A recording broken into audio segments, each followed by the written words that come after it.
Resplandor humano. Nuestro tema aquí es la luz que emana de los cuerpos humanos. Como ocurre con muchos de nuestros fenómenos, se pueden dar ejemplos desde la antigüedad hasta la actualidad.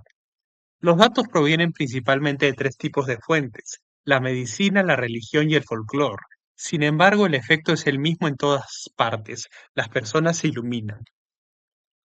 En mayo de 1934, la mujer luminosa de Pirano fue una sensación que se extendió desde las disputas de la prensa médica italiana a los periodistas de todo el mundo.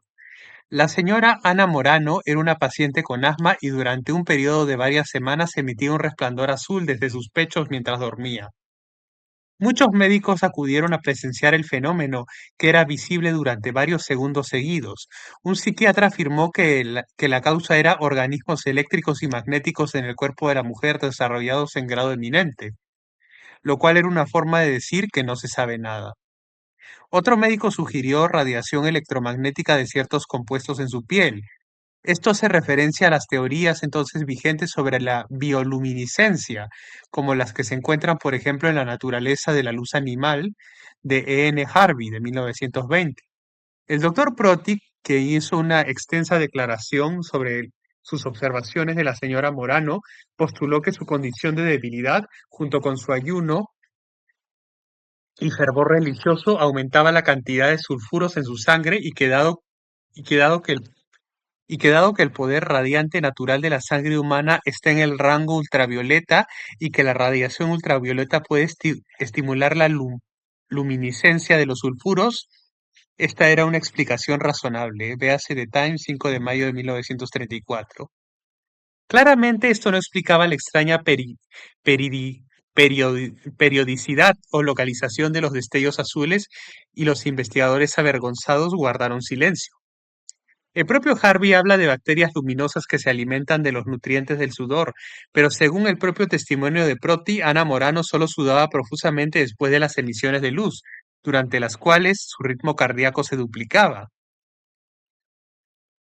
A ver qué dice la imagen.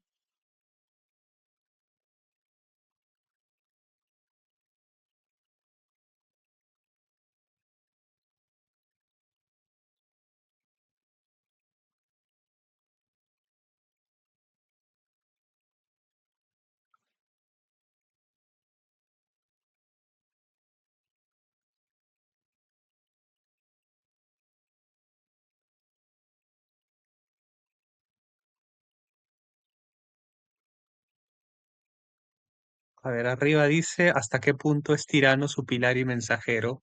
Abajo dice Brown, todos ustedes son lo mejor de la creación de Dios, Deu, Ash, Yah, O, Nut, Por, Ni, Parkadi, Ke. En el arte de la mayoría de las culturas, la santidad o el poder sagrado se ha representado mediante la luz corporal conocida como aura o halo. En esta ilustración manuscrita de la biografía del apóstol, circa 1368, el profeta Mahoma aparece envuelto en una llama dorada durante su visión del ángel Gabriel. Bueno,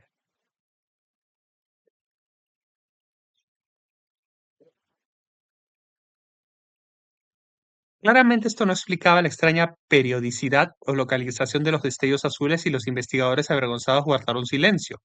El propio Harvey habla de bacterias luminosas que se alimentan de los nutrientes del sudor, pero según el propio testimonio de Proti, Ana Morano solo sudaba profusamente después de las emisiones de luz, durante las cuales su ritmo cardíaco se duplicaba.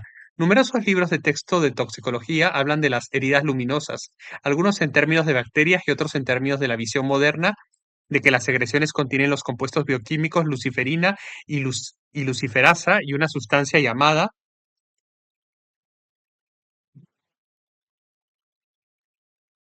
ATP, trifosfato de adenosina, que normalmente se mantienen separados, pero cuando se juntan emiten una tenue luminiscencia. El mismo proceso ilumina la luciérnaga.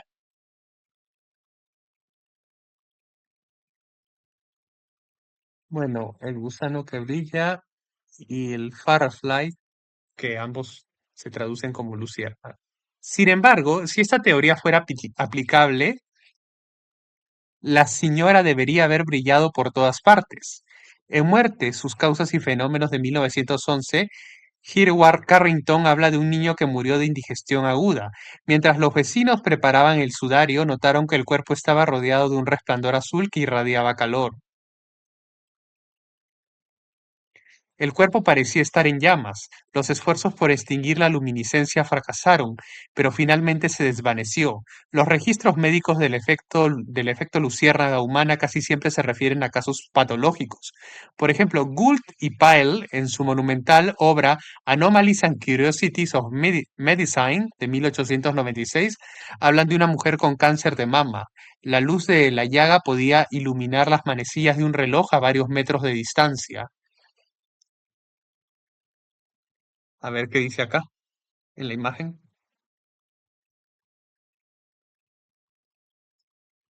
San Francisco de Paula, fallecido en 1507, es uno de los muchos santos cuyo resplandor corporal ha sido documentado.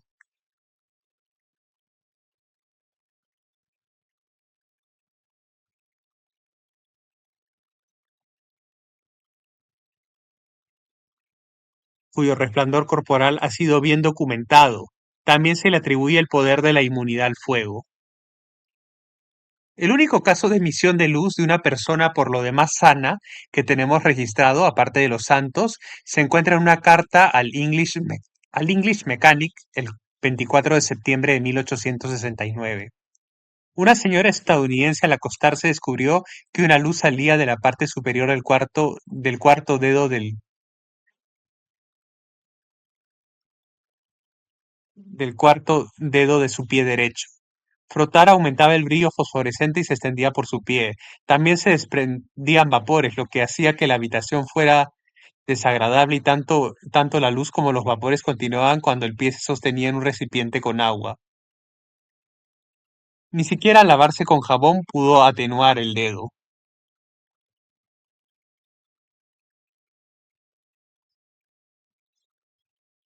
Duró 3/4 de hora antes de desvanecerse y fue presenciado por su esposo. Por raras que sean estas condiciones fisiológicas, aún ocurren, aunque de forma inesperada, como en el caso de una mujer vietnamita de 56 años en Hue. En un relato aprobado por los ancianos de la comuna, la señora Nguyen Thi Xuong emitió un suave resplandor amarillo durante 4 horas en la noche del 4 de febrero de 2003. Sus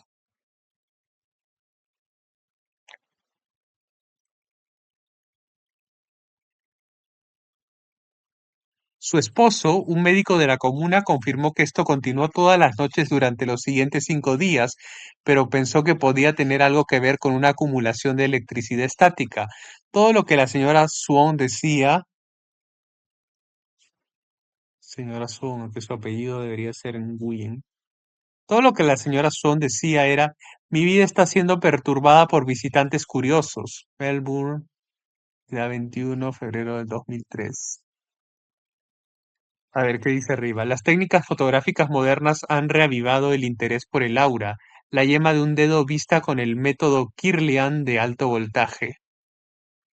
A veces la radiación humana parece estar relacionada con fenómenos electromagnéticos inexplicables, y en Personas Eléctricas, en la página 79, damos varios relatos de bebés luminosos, pero ninguna cantidad de casos basados en enfermedades puede igualar la muestra de luminosidad que ofrecen los místicos. El halo o aula brillante es en todas partes el atributo del hombre espiritual y solo podemos suponer que este símbolo universal se deriva de un fenómeno universal de la experiencia común. Los hombres santos brillan, a veces de forma resplandeciente. Incluso en el lenguaje cotidiano nos referimos a rostros brillantes o radiantes de felicidad, que irradia felicidad. Que esto no sea simplemente una figura retórica es aceptado con cautela por la Iglesia. Prosper Lambertini, de 1765 a 1758, más tarde el Papa Benedicto Más tarde el Papa Benedicto XIV fue responsable de formular el proceso de beatificación. En De Beatificatione,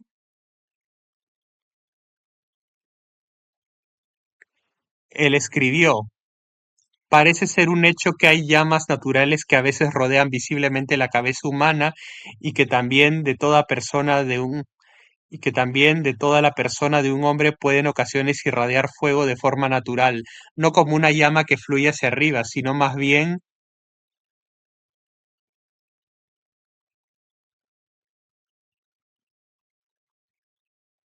en la forma de chispas que se desprenden por todas partes. Como uno de los muchos ejemplos podemos citar la biografía de Santa Liduvina de Tomás de Kempis, 1379-1471. Y aunque siempre yacía en la oscuridad y la luz material era insoportable para sus ojos, sin embargo, la luz divina le era muy agradable, por lo que su celda a menudo se inundaba tan maravillosamente por la noche que a los espectadores la celda misma parecía llena de lámparas o fuegos materiales. Tampoco es extraño que rebosara incluso en el cuerpo con un brillo divino. El padre Herbert Thurston admitió, hay tantas historias de sacerdotes santos que iluminaban una celda oscura o una capilla entera con la luz que emanaba de ellos o sobre ellos, que me inclino fuertemente a adherirme a la interpretación más literal. Es incuestionablemente cierto que hay cientos de ejemplos de este tipo en nuestros registros hagiográficos y aunque un gran número de ellos se basan en un testimonio bastante insuficiente, hay otros que no pueden dejarse de lado a la ligera. Por lo tanto, no puede haber ninguna razón adecuada para negar la credibilidad del relato de fenómenos similares cuando se registran de aquellos cuya eminente santidad y maravillosos dones de gracia son universalmente reconocidos. Fenómenos físicos del misticismo, 1952. Quizá lo más interesante de la declaración del padre Thurston es la referencia a la luz que fluye de ellos o sobre ellos. Ambos tipos de luz están claramente implícitos en en el pasaje sobre Santa Liduvina. Thurston continúa relatando la siguiente historia sobre el teólogo español, el padre Francisco Suárez, en el colegio jesuita de Coimbra, Portugal. Un hermano laico anciano, Jerome da Silva, vino a informar al padre de la llegada de un distinguido visitante.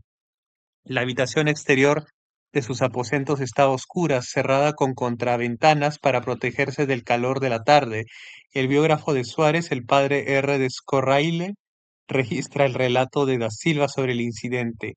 Llamé al padre, pero no respondió. Al correrse la cortina que cerraba su cuarto de trabajo, vi a través del espacio entre las jambas de la puerta y la cortina un gran resplandor.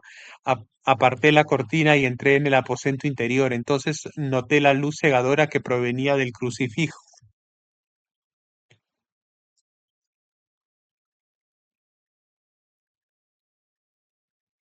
La luz que venía del crucifijo tan intensa que era como el reflejo del sol en las ventanas, y sentí que no podría haber permanecido mirándola sin quedar completamente deslumbrado.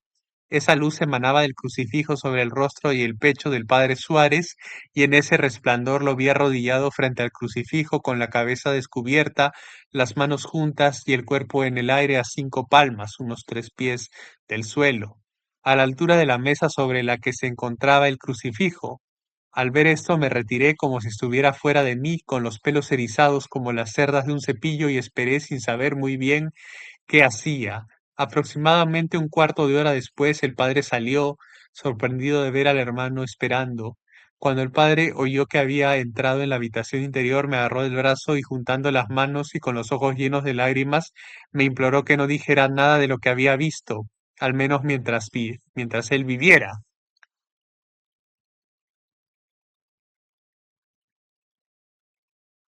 Compartían el mismo confesor, quien sugirió a da Silva que escribiera su relato y lo sellara con la promesa de que no se abriera ni se leyera hasta después de la muerte del padre Suárez.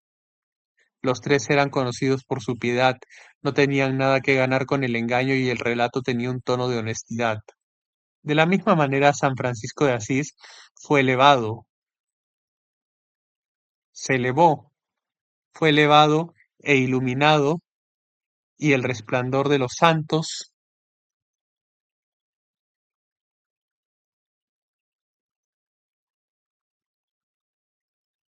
Felipe Neri, Catalina de Ricci, Francisco de Paula, Alfonso, María de Ligorio y muchos otros que fueron santos, pero nunca beatificados, brillan en sus biografías. Algunas leyendas podrían entonces no ser tan míticas como es tan fácil suponer. Cuando Moisés bajó del Sinaí, Está escrito en Éxodo 34, 29 a 35, que la piel de su rostro brillaba tan intensamente que todos los que lo contemplaban tenían miedo de acercarse a él. Durante algún tiempo después, en presencia de otros, tuvo que usar un velo. La idea del aura como una manifestación física del campo de energía que rodea a cada ser vivo ganó mayor popularidad con la llegada de la teosofía a finales del siglo XIX, aunque los teósofos creían que las auras humanas solo eran visibles para los clarividentes, esto no impidió que varios fotógrafos emprendedores intentaran capturar el fenómeno en película. Veas Thelma Moss, La probabilidad de lo imposible. El más exitoso de estos intentos fue realizado por el ruso Semyon Kirlian y su esposa, quienes en 1939 experimentaron con película expuesta a las descargas eléctricas de objetos o personas seleccionados colocados en un aparato especial. Las fotografías de Kirlian de auras humanas con sus ricos y variados colores se han utilizado posteriormente como herramientas de diagnóstico, principalmente por terapeutas alternativos, aunque los críticos siguen sin estar convencidos de que muestren algo más que descargas coloridas de electricidad estática.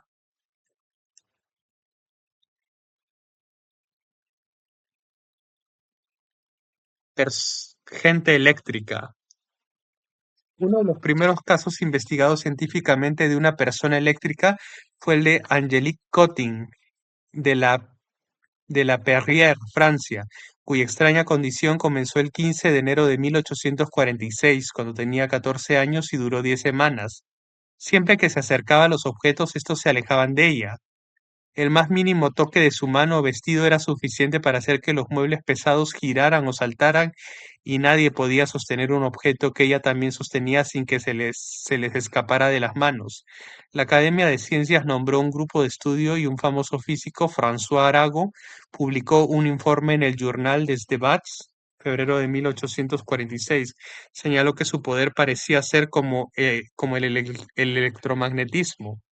Las brújulas se volvían locas en su proximidad, que era más fuerte que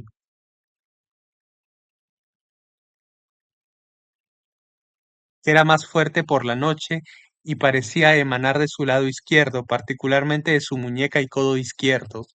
La pobre Angelica a menudo se encorvaba mientras el fenómeno estaba activo. Su ritmo cardíaco aumentaba a 120 por minuto y estaba tan asustada que huía repetidamente de la escena. No tenemos forma de saber cuántos casos históricos de poltergeist fueron en realidad instancias del síndrome de alto voltaje. El doctor E. J. Dingwall presenta una colección de relatos de desviaciones de brújulas y movimientos en muebles, etcétera, en su historia de 4 volúmenes de fenómenos hipnóticos anormales de 1967. El primer caso mencionado ocurrió en 1786. Se reportan casos a lo largo del siglo XIX. Caroline Clare, de 17 años, de London, Ontario, enfermó en 1877.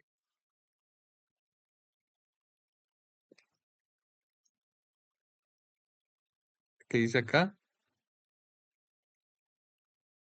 Aquí está Angélique Cottin hace mover muebles en París en 1847. ¿Cómo se llamaba esta chica? Caroline Clare de Londres, Ontario. Su peso bajó a 40 kilos y sufría ataques dramáticos, describiendo lugares lejanos que nunca había visto. Cuando se recuperó aproximadamente un año y medio después, su vida se convirtió en una pesadilla debido a fuertes descargas eléctricas. Los objetos que entraban en contacto con ella se magnetizaban. Los cubiertos se le pegaban a la piel y la otra persona tenía que quitárselos. Fue objeto de una investigación y un informe de la Asociación Médica de Ontario en el verano de 1879. En la década de 1890, otra adolescente, Jenny Morgan de Sedalia, Missouri, sufrió una descarga eléctrica similar. Desprendía chispas que caían sobre los objetos cercanos. Los animales levitaban y las personas lo suficientemente olvidadizas como para estrecharle la mano o tocarla a menudo quedaban inconscientes. Frank, Frank McKinstry de Joplin, Missouri, fue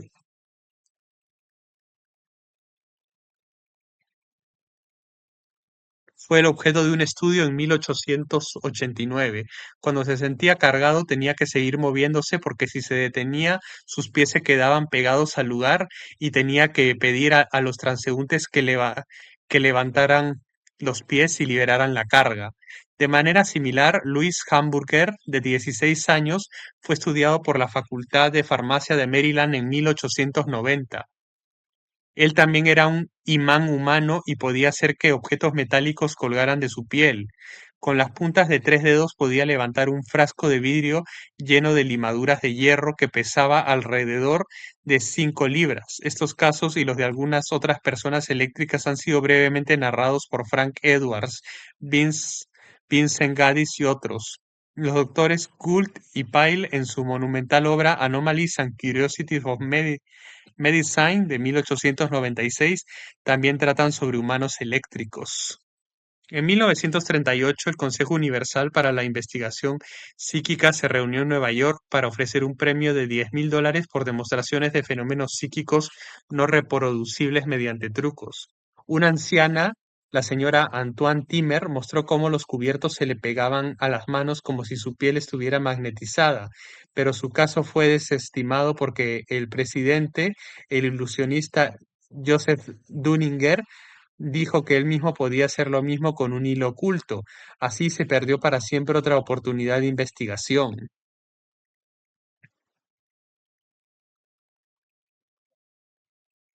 Quizás el caso más famoso de ese asombroso periodo fue el de Lulu Hurst, quien entre 1883 y 1885 hizo carrera en el teatro como la Maravilla de Georgia antes de renunciar para casarse con su representante. El fenómeno comenzó como en un caso clásico de poltergeist, poco después de cumplir 14 años. La porcelana se rompía en su presencia y por la noche se oían golpes y ruidos espantosamente fuertes en la habitación que compartía con su hermana menor.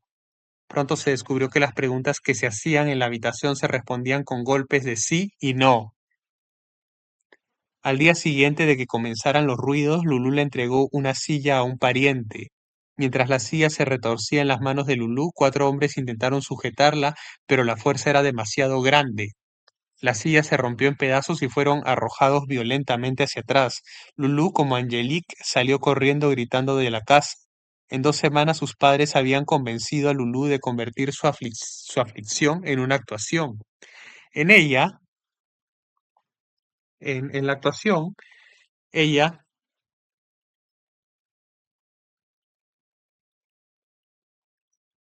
ella presentaba variaciones sobre el tema de una niña que frustraba a varios hombres adultos. Sostenía un extremo de un taco de billar mientras 2 hombres forcejeaban sin éxito con el otro extremo, mientras 2 hombres forcejeaban sin éxito con el otro extremo para que tocara el suelo. También podía levantar a 3 hombres sentados en el regazo de otro en la misma silla, simplemente apoyando las palmas abiertas en el respaldo. Luego tocaba ligeramente la silla mientras 5 hombres intentaban en vano moverla. Frank Edwards, en Gente extraña de 1961, cita numerosos relatos contemporáneos. Los investigadores, a quienes se les permitió acercarse tanto como quisieran, no encontraron evidencia de tensión ni engaño en la niña. Ford menciona a otras 2 personas inamovibles de ese periodo: la señora Annie Abbott, quien demostró sus poderes en Londres en noviembre de 1891, y la señora Mary Richardson en Liverpool en septiembre de 1921. Holmes investigó ambos casos para su libro Hechos de la ciencia psíquica y concluyó que las mujeres no resistieron la presión, pero que de alguna manera inexplicable la presión ejercida sobre ellas no las alcanzó ni las tocó.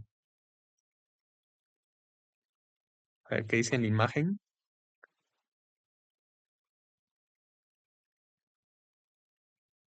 Nina Kulagina mueve una fila de fósforos aparentemente sin tocarlas, de una película rusa de 1967.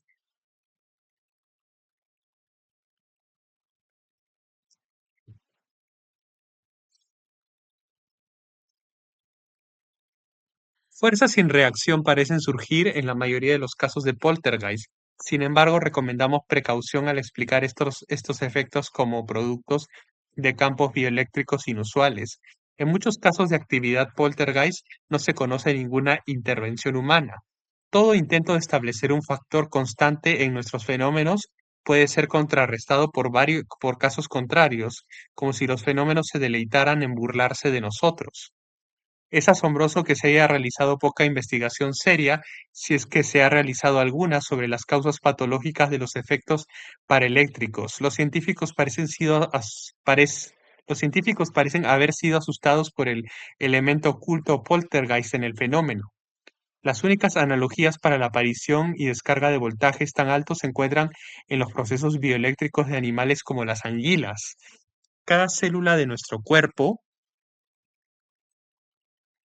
puede generar una pequeña carga. El doctor Main R. Code, Fate, julio del 59, creía que una pulgada cúbica de células musculares humanas podría, en teoría, generar 400.000 voltios de muy bajo amperaje, pero se necesita un alto amperaje para causar los efectos que hemos mencionado, y aún no tienen explicación. El fenómeno de las personas eléctricas no solo se asocia con los adolescentes. Ya en la década de 1930, el nuevo campo de la bioelectricidad traía a personas como Harold Saxton Burr, profesor de anatomía de la Universidad de Yale, quien descubrió que probablemente todos los seres vivos generan sus propios campos electromagnéticos, generalmente bastante débiles. Un experimento extraordinario con un colega, el doctor Leonard J. Rabbit,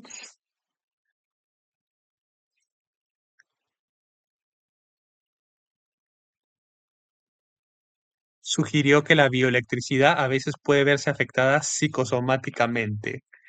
En su Blueprint for Immortality de 1972, registra que una emoción de dolor recordada bajo regresión hipnótica causó un aumento de 14.000 voltios durante 2 minutos y medio.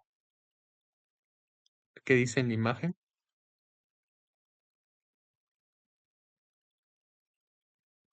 Algunas personas están tan cargadas de estática que pueden encender algunos tipos de bombillas con solo sostenerlas. Por ejemplo, Vivian Jones, de 12 años, de Henbury, Bristol, sufrió una descarga eléctrica inexplicable tras romperse el brazo en febrero de 1976. Durante 2 días, su cabello estuvo permanentemente erizado y electrocutaba a las personas con potentes descargas cada vez que las tocaba. La televisión y las luces parpadeaban en su presencia y los relojes se detenían. Un médico que lo atendía en el Hospital SudMed de Bristol dijo que no era inusual y que había visto personas con campos magnéticos lo suficientemente fuertes como para levantar barras de hierro. En la década de 1980, el aventurero profesor de Oxford, Dr. Michael Challis, realizó un estudio de 4 años con 600 personas cuyas mentes o cuerpos se vieron afectados de alguna manera por la electricidad. En su libro Electric Shock Book de 1988, describe a la señora Jacqueline Priestman, de 22 años, de Sale, Manchester, quien registró cargas de electricidad estática 10 veces superiores al nivel normal.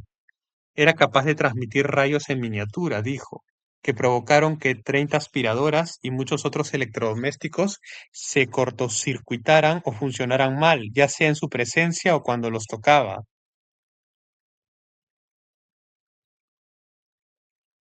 Bull y Pyle mencionan a un niño Zulu de 6 años que emitía descargas intensas y fue exhibido en Edimburgo en 1882.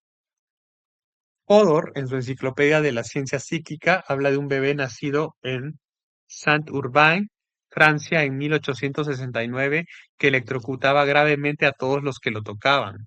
Rayos luminosos salían disparados de sus dedos, y cuando murió con solo 9 meses de edad, se observó un resplandor alrededor de su cuerpo durante varios minutos. Douglas Hunt, escribiendo en Prediction, enero de 1953, da otros 2 casos de bebés de alto voltaje.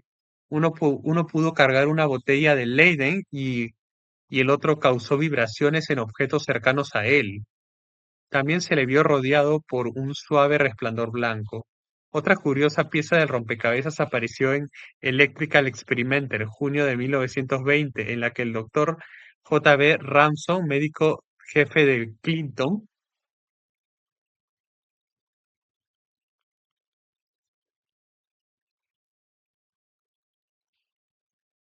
médico jefe de la prisión de Clinton de Nueva York, informó sobre 34 convictos que sufrieron intoxicación por botulismo. Uno había intentado tirar un trozo de papel y lo encontró pegado a su mano. Pronto todos los afectados se encontraban en la misma condición de alta tensión, cuya intensidad variaba según la gravedad del envenenamiento. Las brújulas se volvieron locas en su vecindad y los objetos metálicos se desviaron de su alcance, pero los objetos se des- pero pero los efectos se desvanecieron a medida que se recuperaban. La historia del poltergeist muestra muchas interferencias electromagnéticas, desde luces que se atenúan hasta aparatos que funcionan sin energía, como se vio en un famoso caso en Rosenheim, Baviera, en 1967. Las traducciones de la investigación del profesor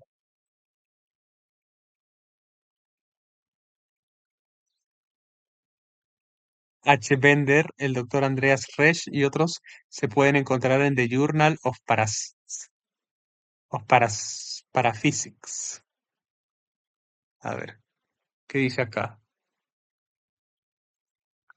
En 1990, Nikolai Suburov, de 55 años, un patrullero de la milicia en una aldea de la región rusa de Kirov, afirmó ser capaz de generar una atracción magnética a voluntad que permitía que los objetos, incluso los pesados, adhirieran a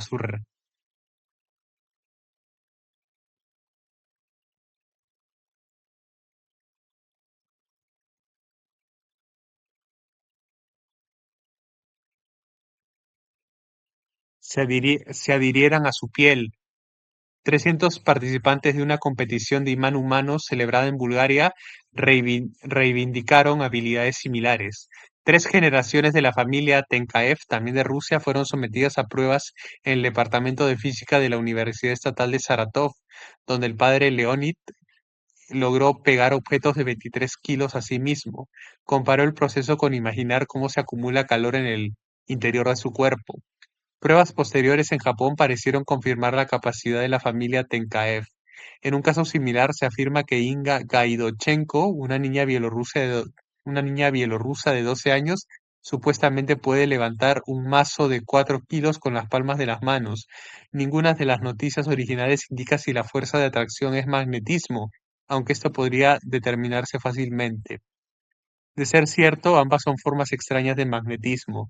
Se dice que tanto el vidrio como el plástico se adhieren con la misma facilidad a Suvorov, mientras que Inga puede atraer madera y plástico, pero no vidrio.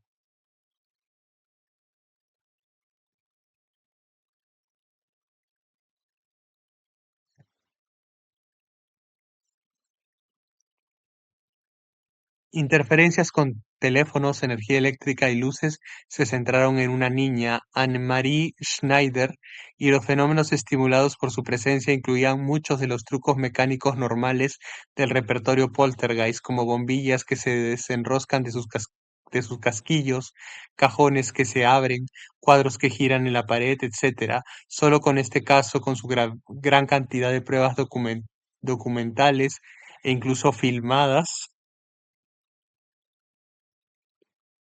queda claro que el fenómeno de las personas eléctricas existe, sea cual sea su explicación.